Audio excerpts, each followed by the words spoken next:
Imagine करो आप किसी इंसान को अपनी बात समझाना चाहते हो। आप एक्सप्लेन करते हो, रीज़न देते हो, एग्जांपल्स देते हो, बट सामने वाला बोलता है नो, आई डोंट अग्री। फिर एक इंटरेस्टिंग चीज़ होती है, आप उसे और समझाने की कोशिश करते हो और वो और ज़्यादा डिसएग्री करने लगता है। क्यों? बिकॉज इंसान का बिहेवियर हमेशा उतना लॉजिकल नहीं होता जितना हम सोचते हैं। हमारे दिमाग में कुछ शॉर्टकट्स होते हैं और साइकोलॉजी ने इन शॉर्टकट्स को सालों तक स्टडी किया है। आज हम कुछ इम्पॉर्टेंट साइकोलॉजिकल इफ़ेक्ट समझेंगे जो एक्सप्लेन करते हैं कि लोग कभी कभी बिना समझे अपने डिसीजंस क्यों बदल देते हैं। Point first, the foot in the door effect. Imagine करो कोई अनजाना इंसान आपसे बोलता है, can you volunteer for this project for the next 3 months? Most people मना कर देंगे, बट अगर वो पहले पूछें can you answer just 2 questions, आप शायद मान जाओगे। फिर बाद में can you help us for 10 minutes and eventually would you like to join the project. अब अचानक बड़ी रिक्वेस्ट उतनी मुश्किल नहीं लगती। साइकोलॉजिस्ट इसे foot in the door effect कहते हैं। सिंपल लैंग्वेज में समझो, जब हम पहले किसी छोटी रिक्वेस्ट के लिए हाँ बोल देते हैं तो बाद में उसी से रिलेटेड बड़ी रिक्वेस्ट को एक्सेप्ट करने के चांसेस बढ़ सकते हैं। क्यों? क्योंकि हमारा ब्रेन अपने प्रीवियस एक्शन के साथ कंसिस्टेंट रहना चाहता है। हम अपने बिहेवियर से अपने बारे में एक परसेप्शन बना सकते हैं। मैंने पहले भी सपोर्ट किया था तो शायद मैं इस चीज़ को अभी भी सपोर्ट करने वाला पर्सन हूँ, ऐसा हमारा ब्रेन सोचता है।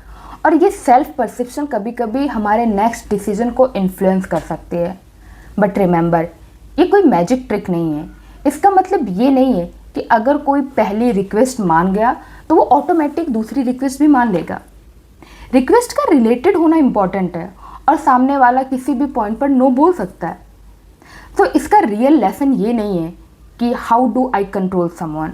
इसका रियल मीनिंग है एक छोटा डिसीजन कभी कभी हमारे नेक्स्ट डिसीजन को इन्फ्लुएंस क्यों कर सकता है।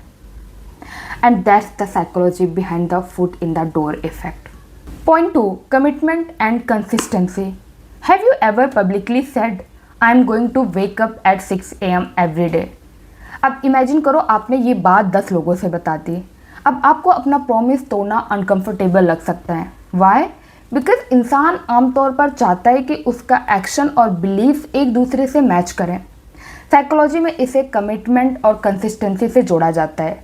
जब हम कोई कमिटमेंट करते हैं, स्पेशली जब वो दूसरों के सामने किया हो, तो उसे मेंटेन करना साइकोलॉजिकली इम्पॉर्टेंट हो सकता है। दैट्स वाई पब्लिक गोल्स कभी कभी उन गोल से ज़्यादा पावरफुल लगते हैं जो सिर्फ आपके दिमाग में होते हैं। But there's a darker side. अगर कोई बार बार आपसे छोटे कमिटमेंट्स करवाते हैं, like just agree to this, just promise me this, you already said yes, तो आपको कंसिस्टेंट रहने का प्रेशर फील हो सकता है। And that's where influence can cross into manipulation. Point 3, psychological reactance. अब सिचुएशन को उल्टा करते हैं। कोई आपसे कहता है you can't watch this video, what happen? Suddenly आपका मन उस वीडियो को देखने का कर सकता है।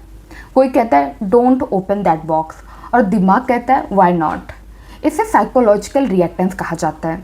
जब लोगों को लगता है कि उनकी चॉइस की आज़ादी को रोका जा रहा है तो उनके अंदर उस आज़ादी को वापस पाने की इच्छा और बढ़ सकती है। दैट्स वाई कंट्रोलिंग लैंग्वेज कभी कभी बिल्कुल अपोजिट रिजल्ट दे सकती है। Point 4, inner conflict, and this might be the most important one. Imagine करो कोई इंसान कहता है I hate social media, it's completely useless, but वो हर दिन 4 घंटे स्क्रॉलिंग करता है। यहाँ एक कॉन्फ्लिक्ट है, उसका बिलीफ कुछ और कह रहा है और उसका बिहेवियर कुछ और।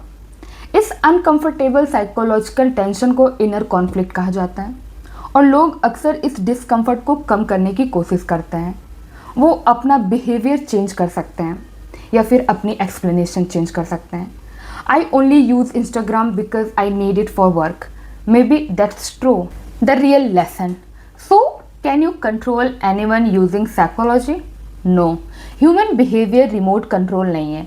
ये इफ़ेक्ट्स गारंटीड ट्रिक्स नहीं है, ये सिर्फ टेंडेंसीज हैं और इनका इफ़ेक्ट पर्सन, सिचुएशन और कॉन्टेक्स्ट पर डिपेंड करता है।